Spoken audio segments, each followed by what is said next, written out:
A lot of people are looking to invest in real estate, and before you do, you need to not only know these 5 key things, but the fourth one I'm going to talk about is something that you have to know before starting your real estate journey. And I'm going to make sure that in this video you have all the information that you need before investing in real estate so that you don't leave any money on the table like so many people do. By the way, my name is Olumide and I help a lot of people build wealth through real estate, either by buying, selling, or investing in London, Ontario. If you're curious about investing in real estate market and you're wondering what your house may be worth, give me a call, shoot me a text, or book a one-on-one session with me. The link is in the description below. Now, there's so many ways to make money through investing in real estate, like flipping, like wholesaling, but I'll cover that in a different video. When I say investing in real estate, I mean buying a rental property, renting it out, and reaping the benefits like cash flow, appreciation over 5 to 10 years period, or even more.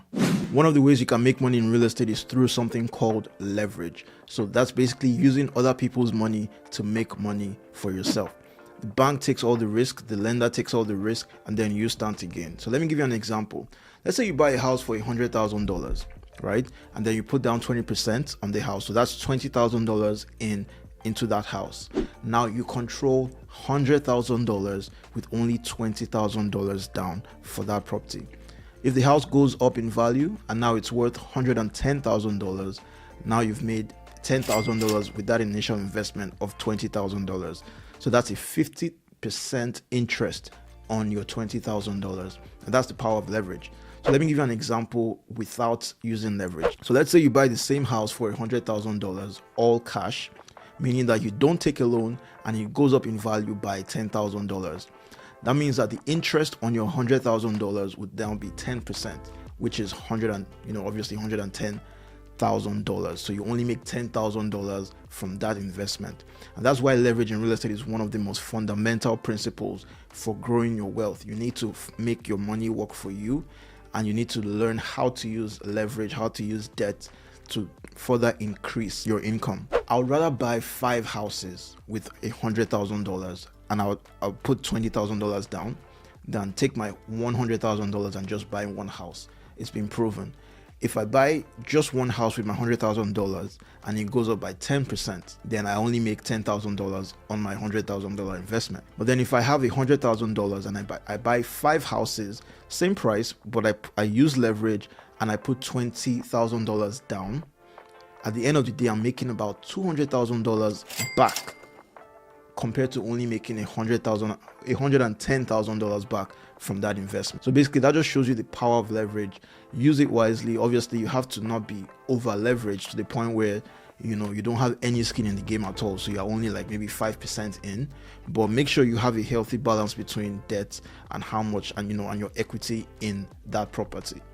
Another way you can make money through investing in real estate is through something called cash flow.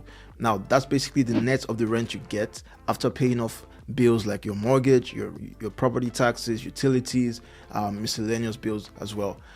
Cash flow is an amazing way of making money because you get paid for owning your investment. Just think about that. Imagine you own a stock and then you're getting paid for owning the stock. Apart from the fact that you bought it, you also get paid for owning it. So that's an amazing thing I like about cash flow. Apart from the fact that someone else is paying your mortgage, you can also get extra money on top of that every single month.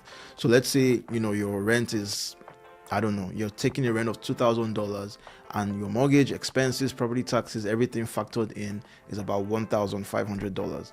That remaining $500 that you put in your pocket every single month is what you call cash flow. And trust me, nothing beats that feeling of collecting rent every month.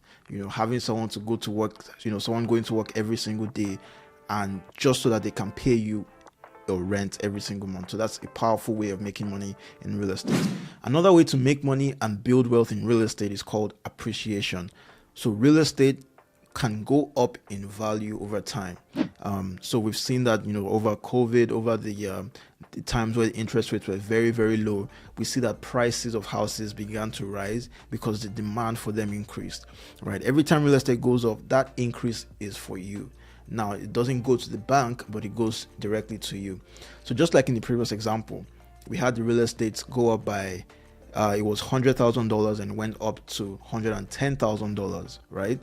Now that $10,000 increase belongs to you, not the bank. I just want to drum that because I know I have some people, listening that may not be familiar with leverage. That $10,000 increase goes to you and not the bank. Okay, so over time, statistically, real estate appreciated over just a little over inflation. So just about 3%, 2%, 4%, something around that number. But in the last 3 years, real estate has appreciated about 20% nationally, and probably even more in some markets. And that was because, obviously, of the pandemic and how low the rates were and how cheap money was. I have clients who bought houses in 2019, 2020 for about $400,000 in my market.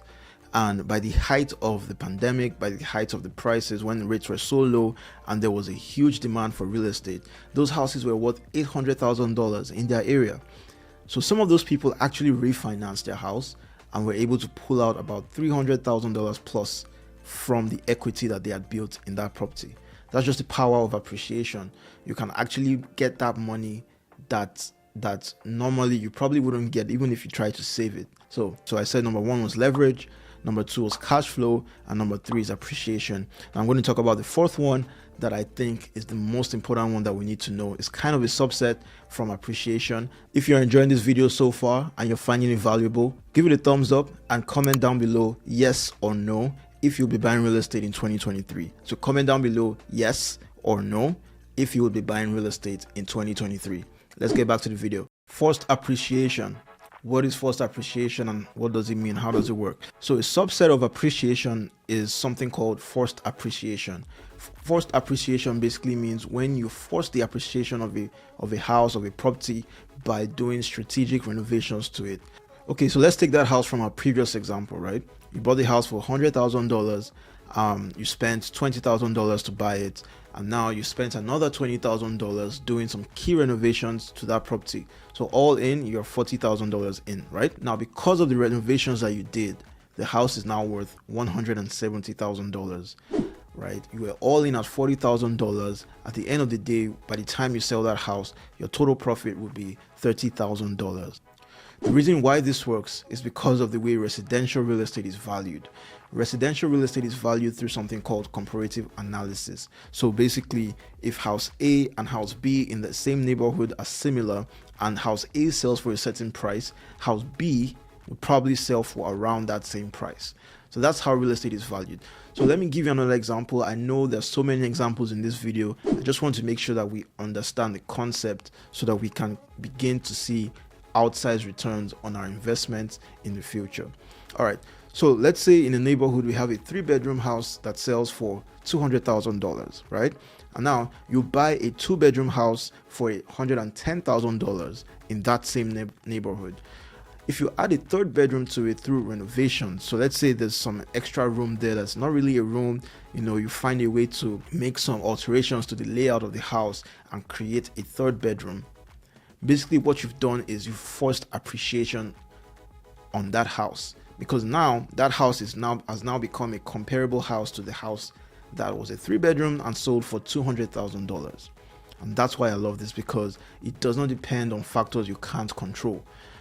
Things like appreciation are sometimes factors that you cannot control.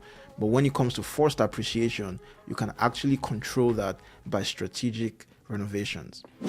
Another way you can make money through real estate investing is through the loan pay down of the equity that you build over time. So basically, your tenant pays your mortgage for you. That's an obligation that you have to pay every single month, but you have your tenant paying that for you by way of paying your rent. The great thing is that you don't have to pay down that loan. At the end of the day, as a landlord, you're reaping the reward of the real estate, but then it's your tenant that's basically paying for you to continue to keep that real estate.